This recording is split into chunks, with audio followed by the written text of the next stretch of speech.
السلام عليكم.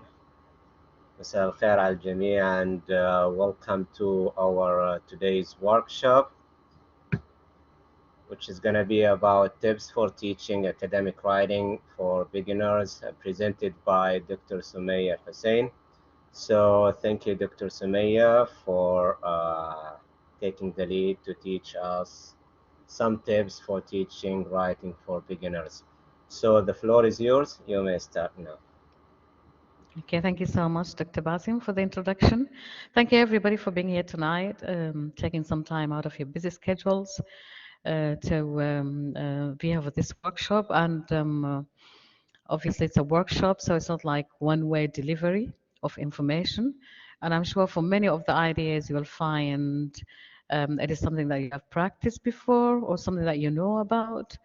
But I do look forward to your insights and ideas and reflections, inshallah. So this workshop is going to cover the following topics. We're going to look together at the skills that are involved in academic writing. We know that writing is a process, so it does involve a lot of procedures, a lot of thinking, a lot of planning, a lot of skills get in the way. And we are also going to look at some of the challenges that we're faced with when it comes to teaching our beginner students some writing skills. And we're going to look at the basics, where to start with them. We're going to share some ideas with you, and I'm sure these ideas are not going to be like entirely new to many of you, but it's just a matter of the sharing ideas and sort of sharing knowledge and discussing these ideas. We're going to look at a couple of approaches of teaching academic writing, and my suggestions of some a couple of approaches of using this these methods with beginner students, and we're going to have finally we're going to have our reflections on what is this session about and the ideas discussed in it. Um, these are just some of the skills that when we start writing, or second language writers are faced with when they first start writing. They are supposed to, at any level, writing doesn't start from nowhere. It doesn't happen in a vacuum. Writing needs some kind of knowledge, background knowledge, and usually this knowledge comes from what people are exposed to in terms of if they've read something. Somebody is okay. Okay. Can everybody hear me well? Yeah, alhamdulillah. Okay, so Iman, probably I've got a connection problem. Alhamdulillah. Okay, perfect. Right. So many of the ideas come from what we read and what we listen to and what we hear from other people. And it is critical reading and because we have to make choices, we have to think about what we read and decide which parts are good for writing and which parts are relevant and not relevant. So we think of the materials that we have and the knowledge that we have of the topic we want to write about, and we analyze this particular knowledge, and we sort of evaluate it and choose what is best to include in our writing and what is more appropriate. What is more appropriate and what is more relevant to include in our writing. So it is critical reading, actually. When it comes to reading, to include some material in our writing, we have to think, we have to analyze, we have to evaluate what we need to include. And also critical thinking, because obviously we're not going to include all the ideas that we think of. Or again, we need to think of the ideas, we need to evaluate them, we need to analyze them and think how to structure them, how to order them, how to present them in a way that is relevant to our audience and interesting to our audience as well. We also need to be good at, students also need to take notes, obviously, as they are listening to some kind of audio material or videos, or probably reading some kind of written material. So they should be able to take some notes, and these notes don't have to be sort of taken in an elaborate way or a more or in a polished way. So it can be just a word or two. It can be in a form of graphic designers. It can be some symbols and some letters that the students can use to sort of remind them of the information they want to include in the writing. So they don't have to, when it comes to note taking, they don't have to sort of write full sentences, and they don't have to write in a polished way, and they don't have to stick to good grammar, etc. Because obviously the information included in these notes are going to be used by themselves. So they, whichever is more comfortable for them, whichever method of note taking that is most comfortable with them, they can follow that and include that in the writing. Um, Ideas brainstorming is something that's really important. Obviously, I've already said it. Writing doesn't happen in a vacuum. We have to have ideas, and we have to evaluate the ideas and think what is most relevant, what is not relevant, and how to structure these ideas and how to sort of sequence these ideas as well. So brainstorming ideas, organizing ideas, ordering ideas, and presenting these ideas.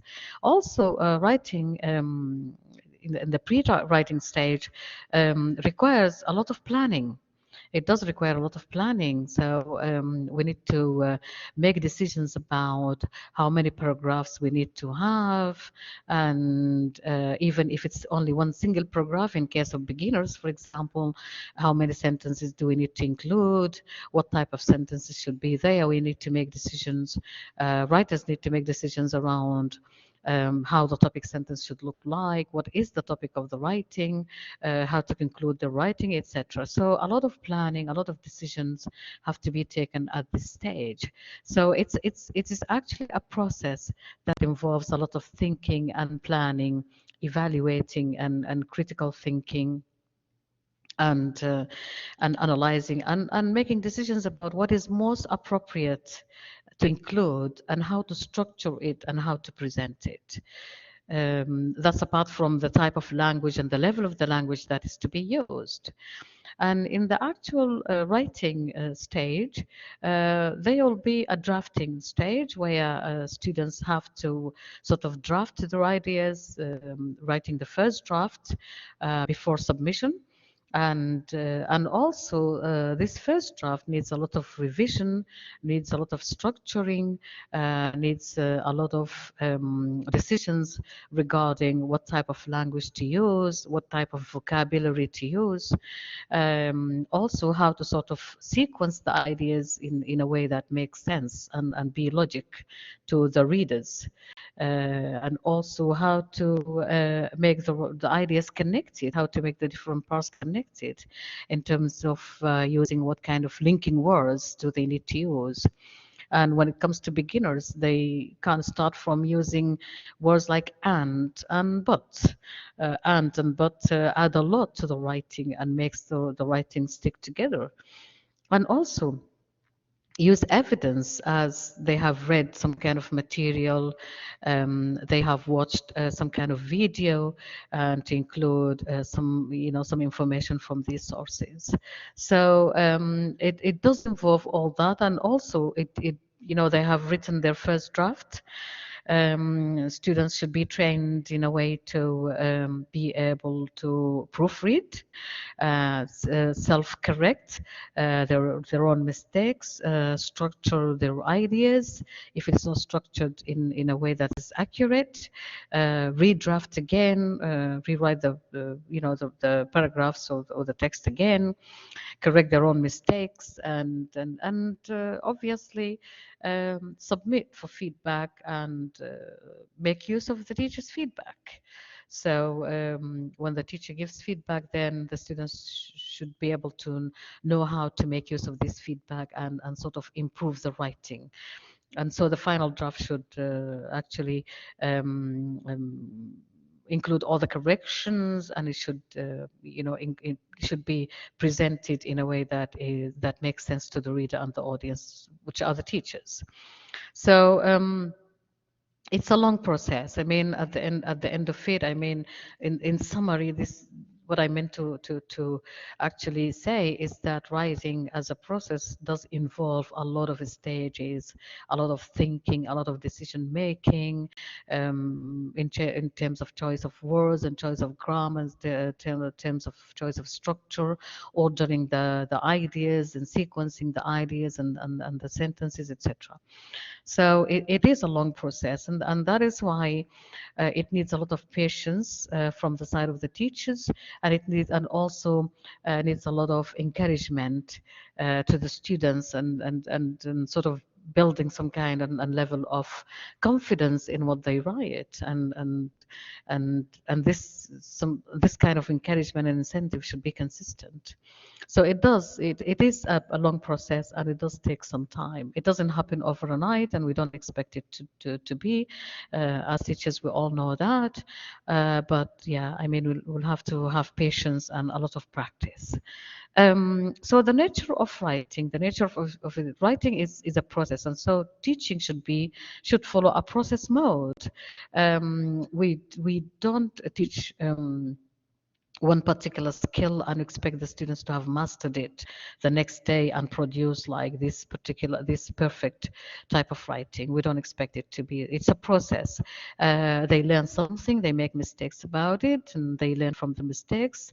They write it again, make new mistakes, learn from mistakes. It goes on like that. So teaching should be about discovering these mistakes at each and every stage, and sort of helping the students and supporting them to rectify their mistakes and learn from the mistakes, and self-correct their own mistakes, and sort of make progress in with mastering the skill of writing.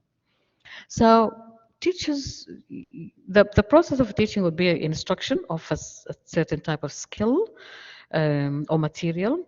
And then the learners practice it, and they make mistakes, and then they submit to teachers. Teachers give feedback, and as a result of this feedback, teachers find out about areas of weaknesses, and so they plan their future instruction around it. So more instruction from the teacher side, and then more practice from the learner side, and then new mistakes will arise, and then that means new mistakes meaning new mistakes will mean new learning objectives and a new type of teaching, and it's a cycle. It goes on and on and on. It's a cycle, and it should not be like we teach something and we expect it to be learnt.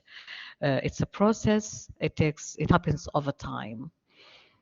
Um, yeah. So um, the challenges that face beginners, uh, I think the first thing and the most obvious one is that they don't have the level of the language that may enable them to write in an accurate and good way.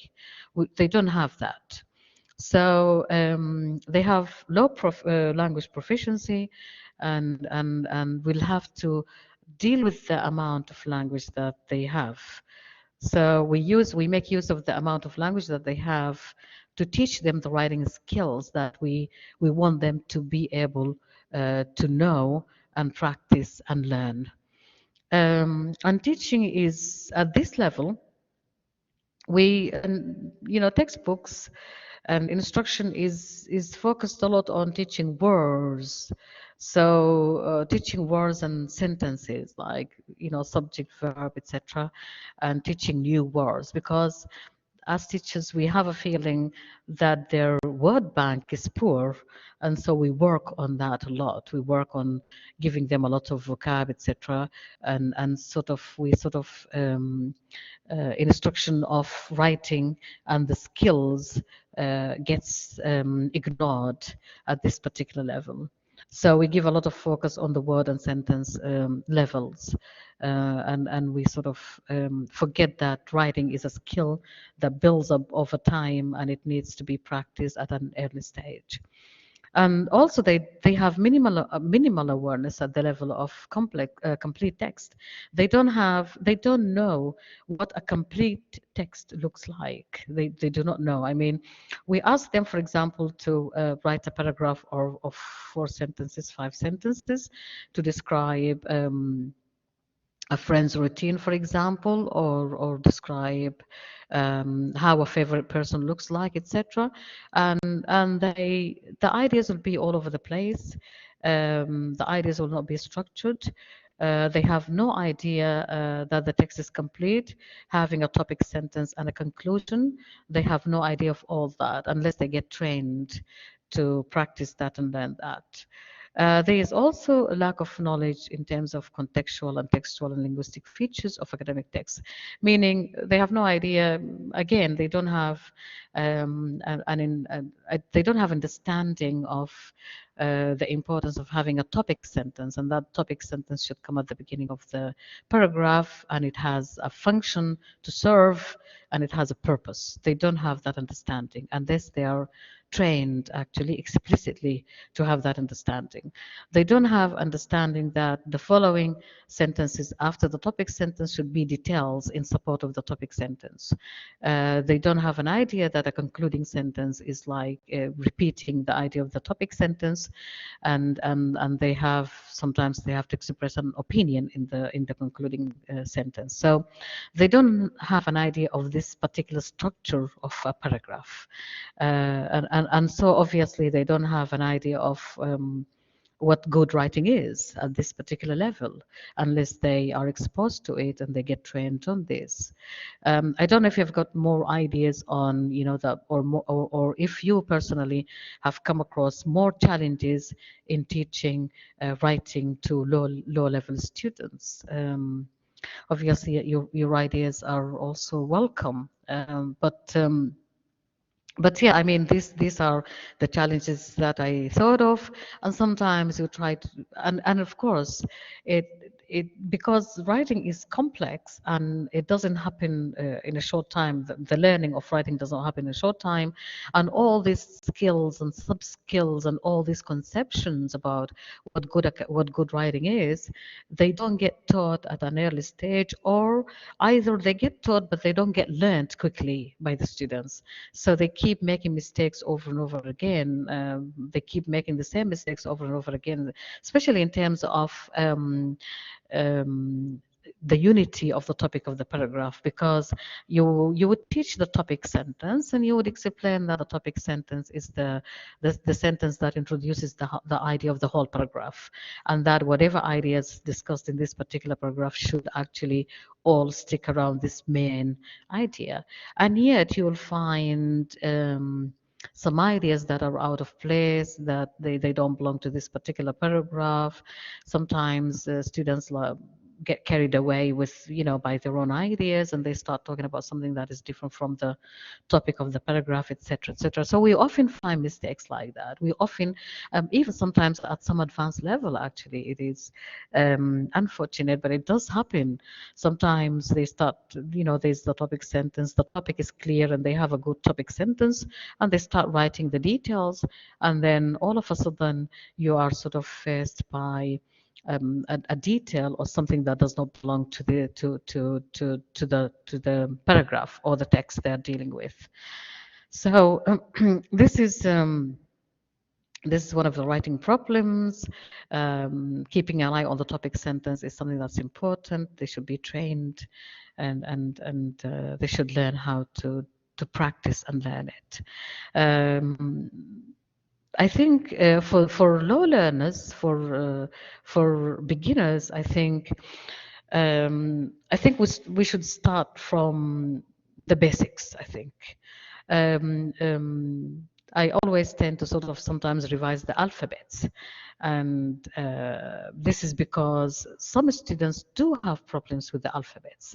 Um, Sometimes the first language comes in the way. I mean, you know, the student wants to write, for example, have with a v sound, and because they would pronounce it as half, they will make a spelling mistake, and spelling is important to writing.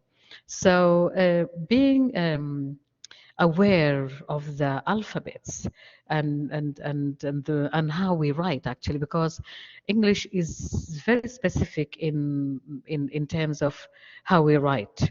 The direction from left to right is different from the direction from right to left. So many of the things from the first language may come in the way and make it sort of a challenge for them sort of to learn good writing and practice good writing. So I think when it comes to the low levels or the beginners, I think visit or revisiting the alphabets would be worthwhile, I think. Especially when mistakes like, have and have do happen. And also the sentence structure. Again, English is very specific when it comes to, and very strict when it comes to the sentence structure, because that plays a major role in the meaning of what we want to say, of what the writer wants to say. So any thing that is out of place in a sentence structure will sort of cause a lot of misunderstanding. So sentence structure is very important. So that at a low level, students should know that, we have a subject and a verb. So we have the subject that comes before the verb. And the subject can take many shapes and forms, like it can be a noun, it can be a pronoun, etc. And the verbs can take a lot of shapes and forms again. So they should also be aware that the structure of a sentence is something that is vital and something that is very important. So just pointing out the mistakes, like, you have put the verb before the sentence, you have used a double verb, and this happens a lot actually. It happens a lot that because they don't have sound understanding of what a good structure of a sentence is. Mistakes like repetition of verbs and repetitions of subjects, double subjects and double verbs do happen a lot. It does happen a lot. So they have to know that the structure of the sentence is something that's vital and important, and we can plan actually tasks around that. As teachers, we can have actually tasks around that, and it can be taught in a very explicit way, I think when it comes to writing, I think explicit instruction is something that is important, and it can help a lot, I think. And we also, I think, as teachers, we also need to teach the parts of speech. We also need to, this is something that Unlock book does it, and many other books do it. They will, when they introduce the students to new vocab, they will write actually the part of speech. Students do not pay a lot of attention to that, I've noticed, but if we point it out and we say, well, this is a verb, and what is that? And we ask them questions like, when we introduce a new vocab, then we ask them about what part of speech that particular word is. Then they get a feeling that this is something that's important. And then this will help them in writing good sentences, because the structure of the sentence is a subject and a verb. A subject is a noun, a verb is a verb, etc. Yeah. So knowing the parts of speech will help a lot in writing good sentences and good paragraphs. Punctuation and capitalization. This is a very big challenge. And I think it's a challenge because they do not see the relationship between having good punctuation and the meaning of what they want to write, and the importance of good writing. The importance of capitalization and punctuation to good writing. They don't see that. They don't see the rationale behind it, because I think in Arabic it doesn't exist like this. I mean, of course, in Arabic you have a complete sentence, a complete idea, full stop, a new sentence, and a new idea, pretty much like in English. But they do not see why they should start with a capital letter. I think it's just this is, I mean, according to my thinking, I think this can be a reason behind a lot of mistakes when it comes to punctuation, especially when they have to use capital letters. And I do see a lot of inaccuracies when it comes to using the letter I, the personal pronoun I, and writing it as a capital I. Uh, I keep repeat that all the time, but still mistakes do happen. The way I think about it is because they do not see why it has to be capital. They don't see the rationale behind it, and that is why these things have to be taught explicitly. We shouldn't assume that students will just know it. We shouldn't think like that. We shouldn't assume that they know that. We have to have explicit instruction and explicit teaching of these items. The newly learned words, um, we should use them in many ways. Number one, we should when we teach them, we when we teach a new word, we should teach what part of speech that word is, and also we should also use it in writing a lot. So once they've learned that particular word, say for example the word polish or the word table or the word chair, maybe we can use it in many writings after that. So the word gets recycled and the word gets reused over and over again, and it becomes part of their vocab and it becomes part of their writing. And so they wouldn't make mistakes about its use maybe in the future if we use it a lot in writing. And using graphic organizers, that is when they are brainstorming ideas, sometimes because the ideas in the paragraph do not stick together or they don't follow a certain sequence. They are just all over the place. Sometimes we have to help them out by presenting ideas in graphic organizers like mind maps, etc.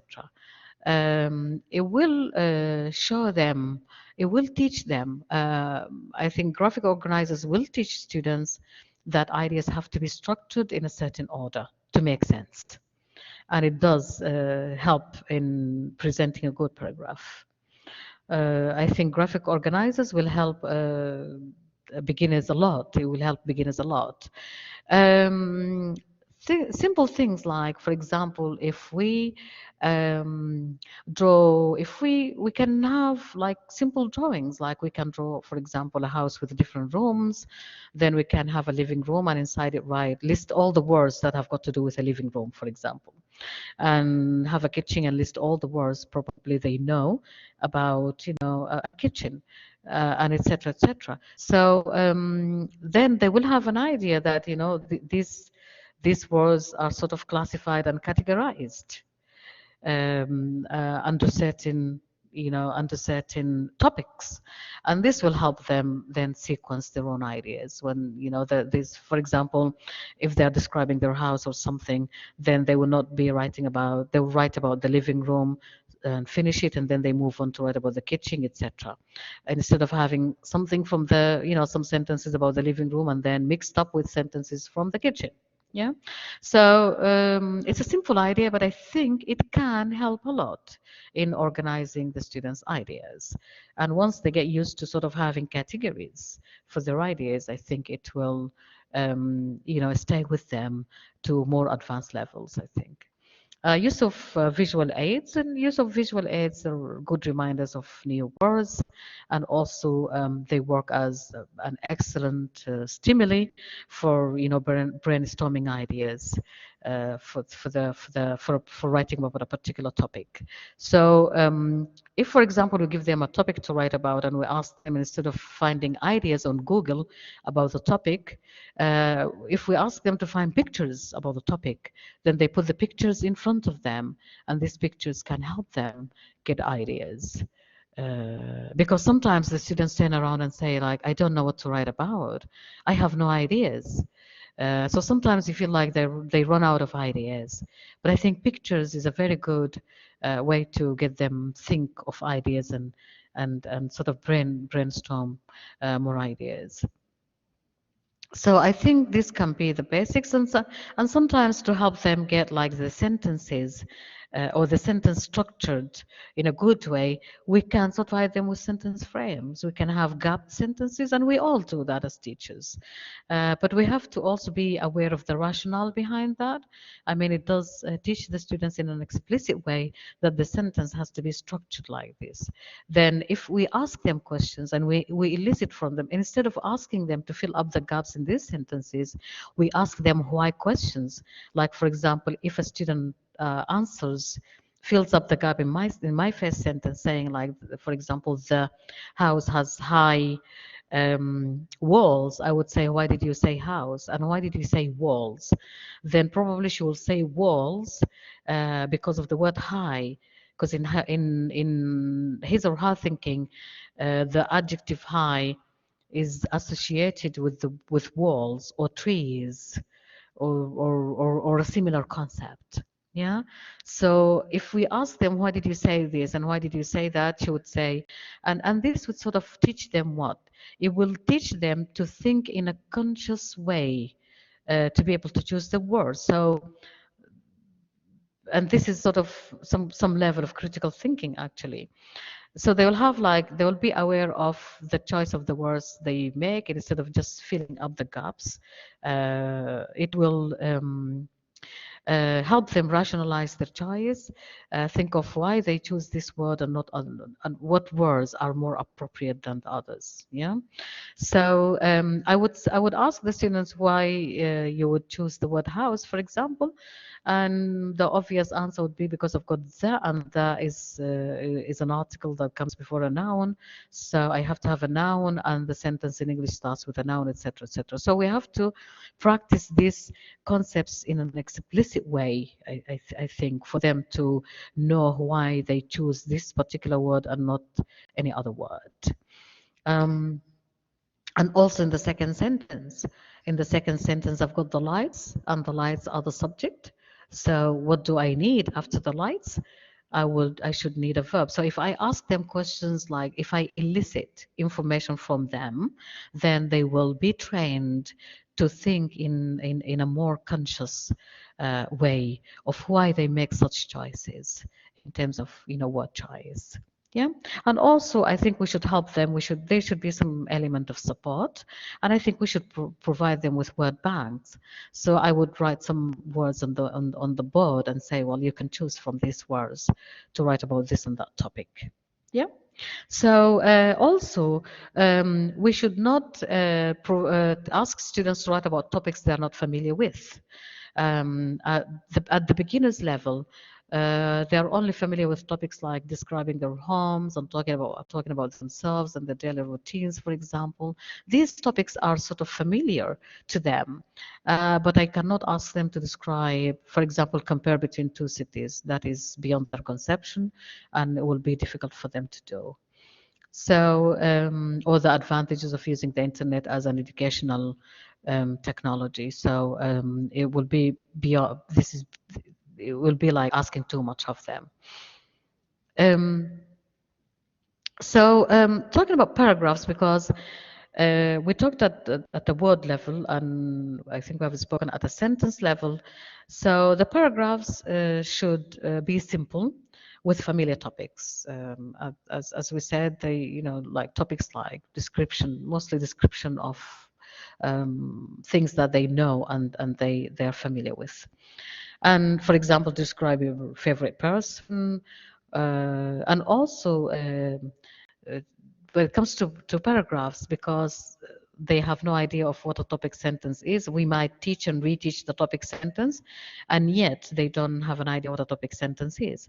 So I think it's a good idea to teach the topic sentence and the paragraph structure in a way that is very explicit. Um, we should elicit a lot of information from them. We should ask them questions like, why is this and why is that? They have to rationalize why they structure the paragraph in this particular way. They should be able to know that the structure of the paragraph serves a lot in writing. It is very vital, and it does help the audience, and it helps the reader to follow the flow of their ideas. So structuring the paragraph in a particular way is something that is important, and we should be able to sort of teach and reteach it in a way for them to sort of be able to grasp the concept behind it. Um, we can use model paragraphs. Students have a right to know what is right and accurate. They have a right to that. So I think we should provide a model paragraph. They should be able to see a good paragraph in front of them first. And then we take them through the paragraph. You know, we put this sentence here because of that, and this sentence is followed by this sentence because of that, etc., until we come to the concluding sentence. We have this sentence, we call it the concluding sentence. It does this and it does that, and it's an important part of the paragraphs. Sometimes we give a paragraph in the wrong order. If we give, and we do that a lot as teachers, we do that a lot. We give a paragraph in the wrong order. And the rationale behind that is we would like them to sort of be aware of and make conscious choices about where to put these sentences and have a reason why this sentence should be put in here and why that sentence should be put in there. And sometimes we present a paragraph with a missing topic sentence, and we ask them to provide a topic sentence. And also we give them sentences with gaps, with missing information, and we require them to sort of write the missing information. So this can help raise awareness about the significance of good structure of a paragraph. They should be able to know, and we should be able to teach them that the structure of the paragraph serves a particular communicative purpose. It is important for the meaning of the paragraph. It's also important for the flow of the ideas, and it is also important for the reader, because the reader is able to follow in a smooth way the ideas of the writer. Um, yeah, the paragraph should have very short and simple sentences. The sentences should not be long. They should be very short to teach the important structural concepts about the paragraph. For example, I have an example of a paragraph with very short sentences. Summer is my favorite season. So summer is a topic that is familiar to them. It is familiar to them. And then I have another like 3 sentences to give more details and to give supporting details. And I have my concluding sentence. So the point behind this model is that we teach in an explicit way. The sentences should be very short and very simple, and they should not contain language that type of language or of language that is difficult for them to decipher. So it should be easy for them to understand. The lesson behind this particular paragraph is teaching the structure of the paragraph, actually, and the sequence of the ideas.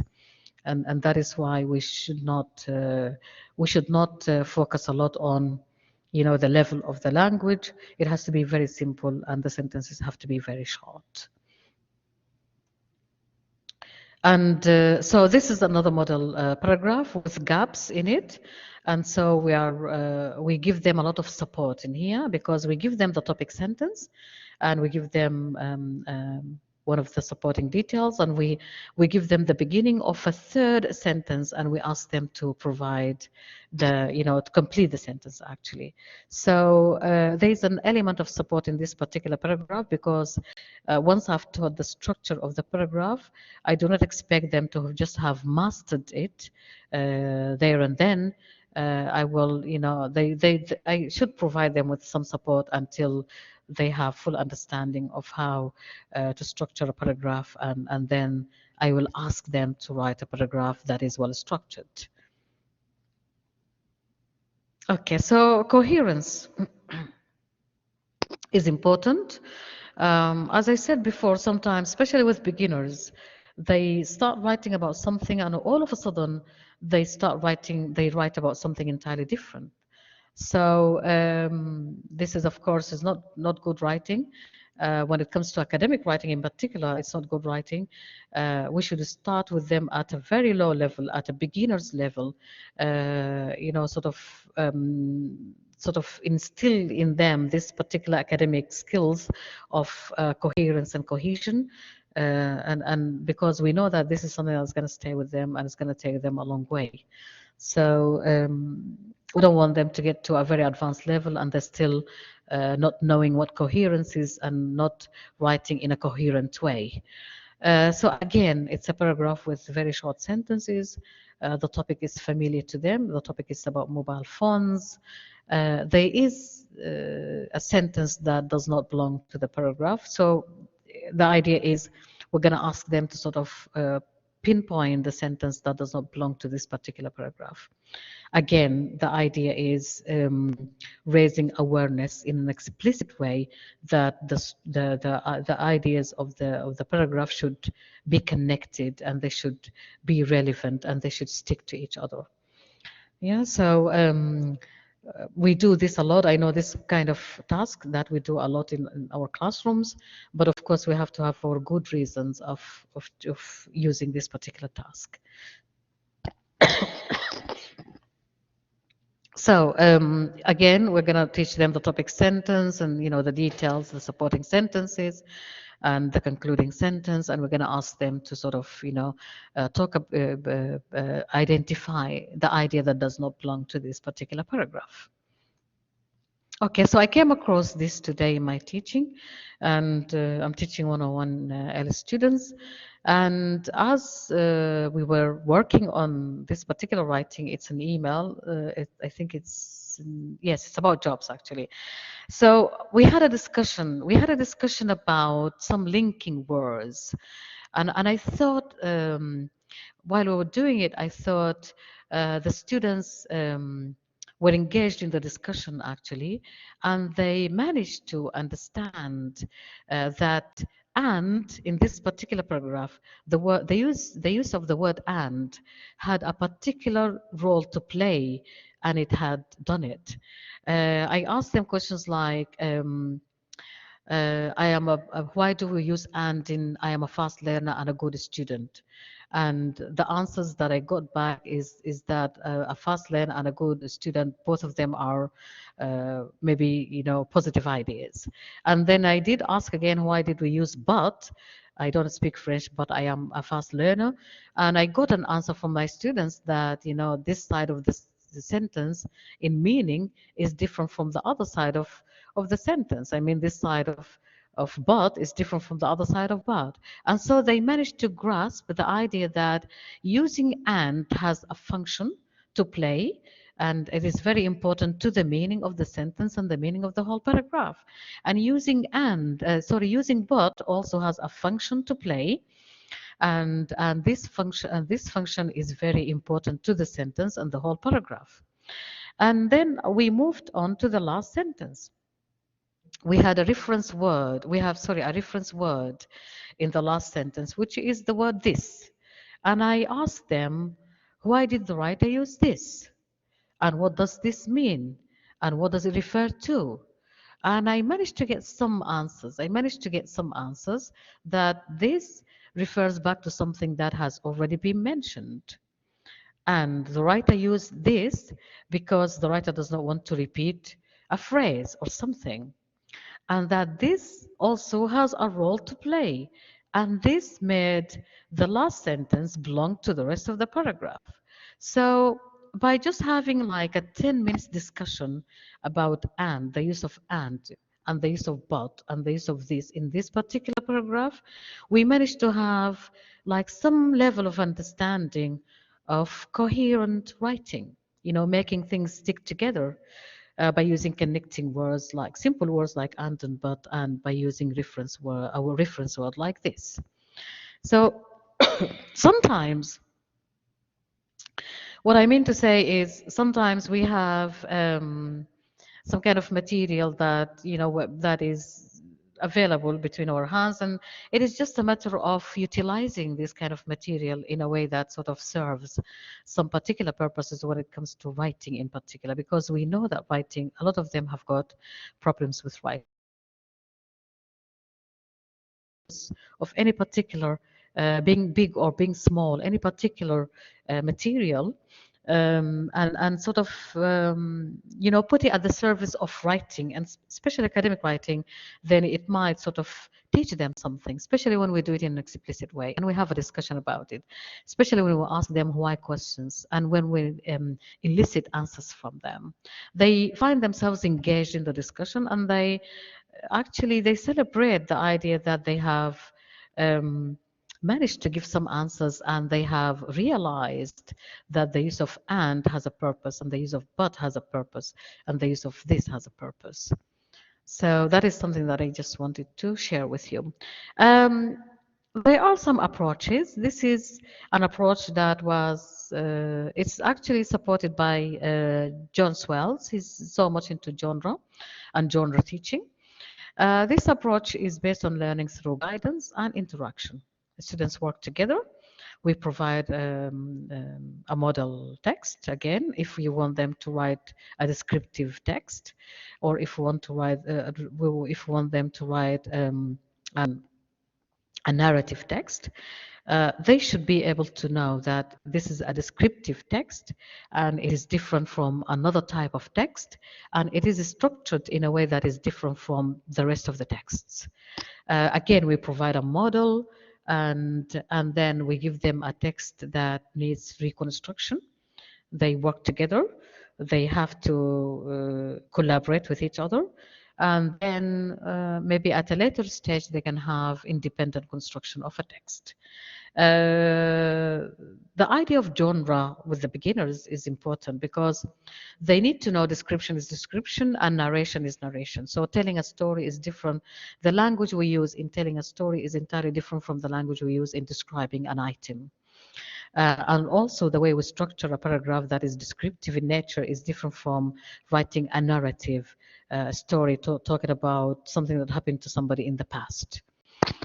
I think introduction of a genre, using a genre approach at this level is is important. And we can start from something that is simple and familiar, like describing somebody they know, describing a person. Then we move on to describing an object, and then describing processes like cooking something, or making something, or maybe sort of assembling a piece of furniture that they have bought from IKEA, etc.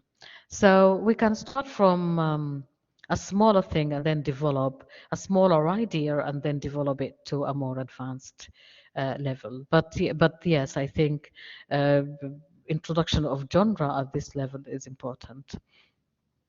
It provides an opportunity of recycling lent items. So if they are able to describe a person, then probably they can use some of the adjectives in describing people to describe items, probably. And then probably they can use some of the adjectives they had learned in describing objects to describe procedures and processes.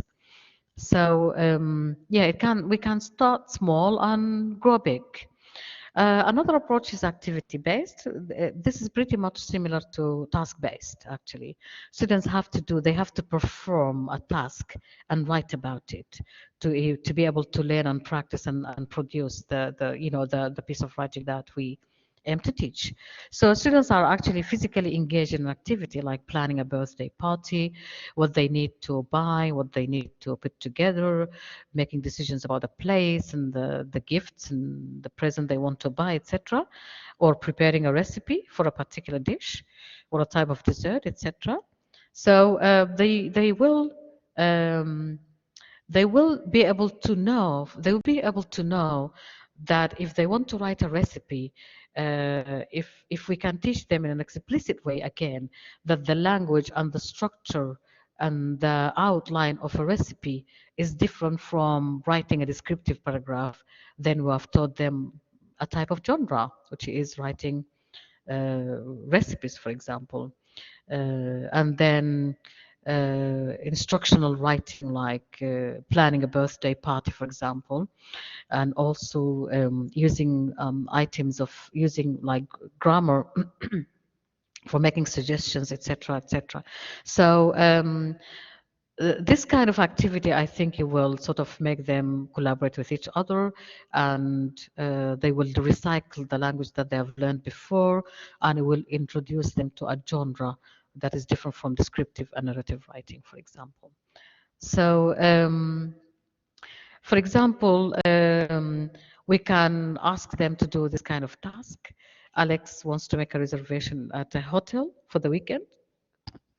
They need to use the words to write the conversation, for example. So writing a conversation, the type of language, they're going to make choice. They're going to make decisions about the type of language they need for the conversation. They're going to make decisions about the structure of the sentences, how to make requests and how to respond to requests, etc.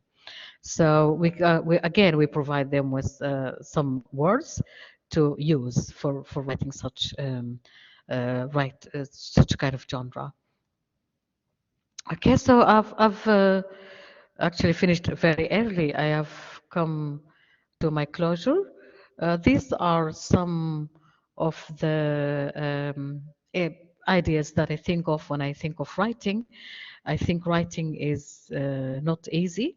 It is not easy even for expert writers. Expert writers, actually, people need to sit down. People need to think of their ideas. People need to structure their ideas, plan their ideas, make decisions about the type of the words they're going to use, the type of the language they're going to use, make decisions about the genre, using the type of structure and the type of language that is appropriate to a certain type of genre. So a lot of decisions are sort of involved in writing, and that is why, because we know and we realize it's a challenge, we have to make sure that our students need a lot of support. Actually, they need a lot of support, and this support has to be consistent and has to be continuous.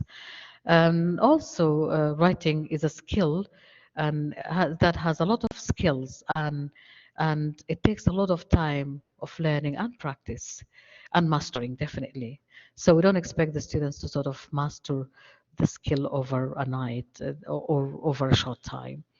Also, students need to they need for their confidence to be, they need a lot of confidence in they need to have confidence in the writing, and this confidence has to be built and supported and rewarded continuously and consistently.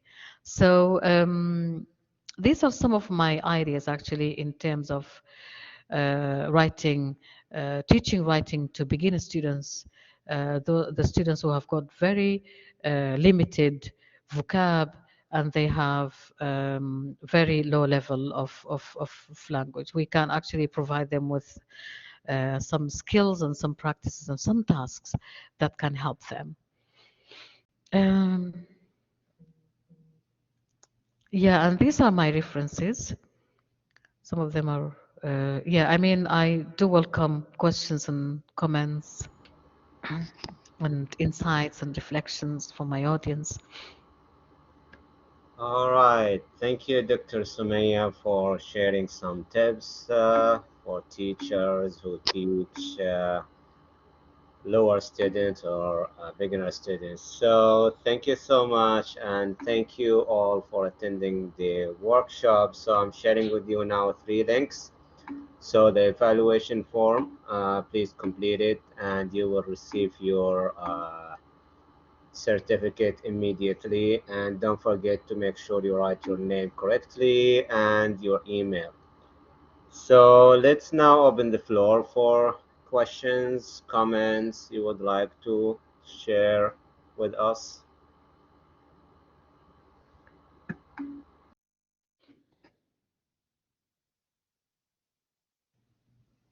Yeah, definitely.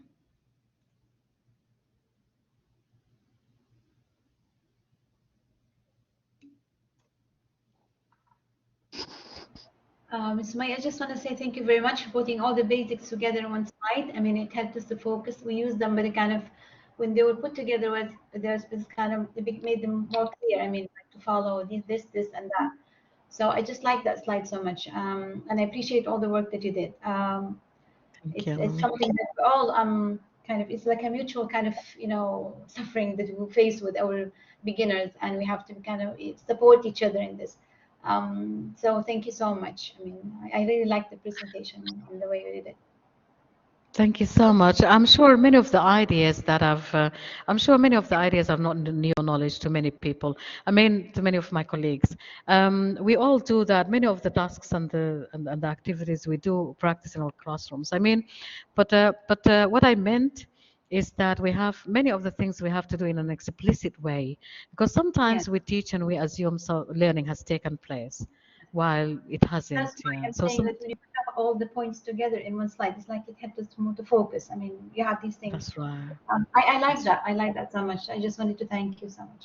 Thank you. Yes, thank you. Thank you so much.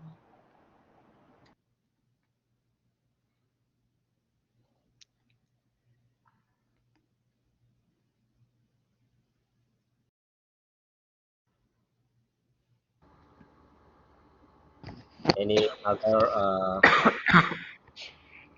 comments or questions? Yes, please.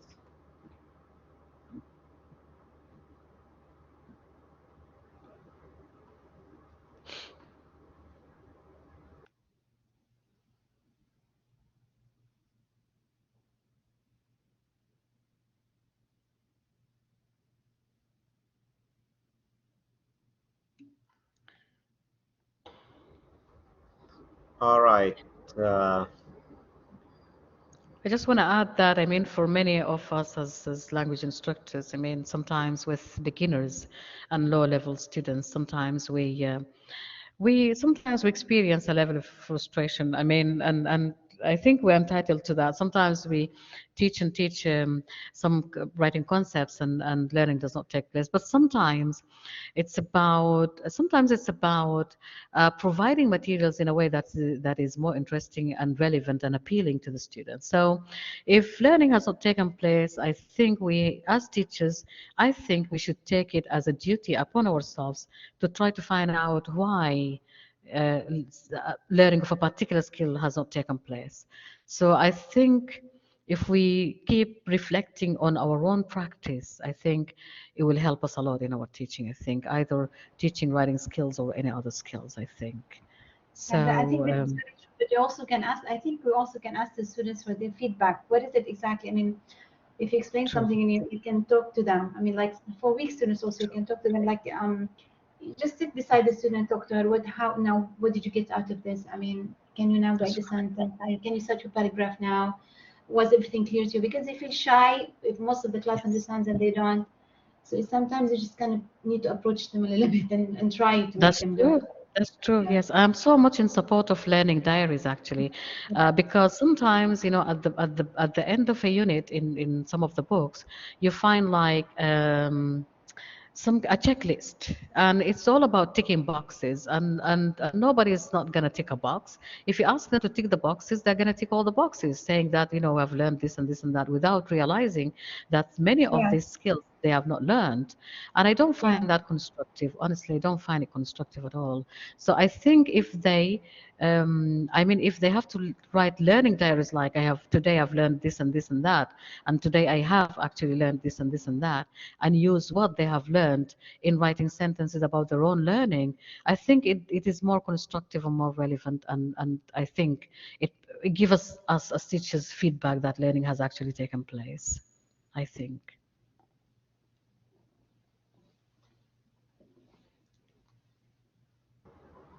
Great. Any other questions or comments, suggestions, sharing experience, teaching beginner students?